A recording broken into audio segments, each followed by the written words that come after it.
driving them harder than any prudent teamster would have chosen to do. There were 500 pounds of grain in the back, along with other dry goods and a month's supply of staples for her, Ira, and the children. The right wheels dropped into a rut, then careened back out of it. She heard things shift behind her and glanced back. For the moment, the load seemed secure. At nearly a mile and a half, they came over the top of the rise. She could see the house and barns, and all appeared to be quiet. There was still no sign of life there of any kind, but the gunshot worried her. She didn't slack her speed. It was at a distance of half a mile from the house that everything changed. Suddenly, a group of horsemen appeared from behind the house. Surprise made Kate's heart leap into her throat. She watched the riders gallop up the curving lane that led down to her yard, then surge onto the main road. They skidded to a halt, a huge whirling cloud of dust enveloping them until most of them became a mass of shapeless images. The foremost rider sat a buckskin horse, and another rode a gray. The rest were too vague to make out. Before Kate's wagon had come much nearer, the man on the buckskin waved the others back. They spun their mounts and spurred east toward the holdings of the Twin Wolf Ranch and the Blackfoot Mountains and Wolverine country. By the time she came to the ranch turnoff, they had disappeared in a cloud of dust. Kate wheeled the horses onto the down-sloping lane. She yelled at them, sending them careening recklessly along the ruts.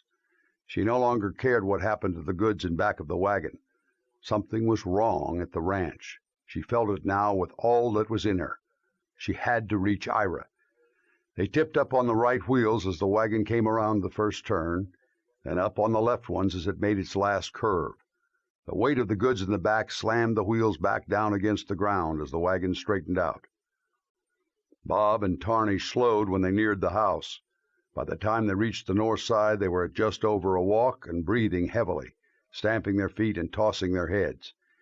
Their hides ran with dark fingers of sweat, and froth gathered at the corners of their mouths. Warily, Kate drew them up in the yard alongside the house.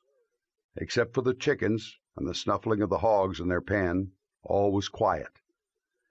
The memory of the fleeing horsemen scared Kate, but even more terrifying was Ira's absence. He would never leave her to unload the wagon herself. Kate took a deep breath, then forced herself to take another. It was difficult to breathe against the tightness of the corset she had donned to make herself presentable in town. She cursed, as she often did, the unwritten rules of society that made such a hindrance necessary at all. Her eyes swung back and forth. The door to the house hung open, as well as the one to the barn. Wiping beads of sweat from under her eyes with a gloved fingertip, she jumped from the wagon, nearly turning an ankle. Absently, she patted Bob's rump, causing him to shift his weight.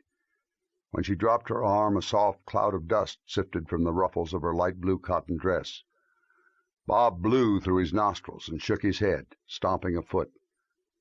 She brushed a strand of dark hair from her cheek. Dust that had stuck to it where it wasn't covered by her hat filtered away from her on the dead air. She forced herself to take another breath, looking toward the house. Panic had nearly closed off her throat, so she had to fight for that breath. The corset squeezed her lungs down deep, only letting her fill them part way. Curse woman's fashion! She tried to calm herself. "Ira!" she called tentatively, then once more. Ira didn't answer. The only sound was a hen digging for grubs and clucking to its chicks among the red roses Kathryn kept along the side of the house. She looked back up the road. She didn't know why. There would be no one else around except perhaps R.M. and Susan Severs, who were nearly a mile away across the valley toward the river, unless some of the riders had remained. With a ragged sigh of despair, Kate lifted the hem of her dress and her petticoats off the ground and took the 3 steps up onto the porch. Her eyes roved the yard once more, not wanting to go into the house. Where was Ira? Who were the riders she'd seen? And a more important question, did she really want to know? She had experienced enough heartache in her life for 3 women, but it never got easier. In spite of the fact that she and Ira had started arguing frequently, the thought of something happening to him tore her apart. Her heart couldn't have beaten.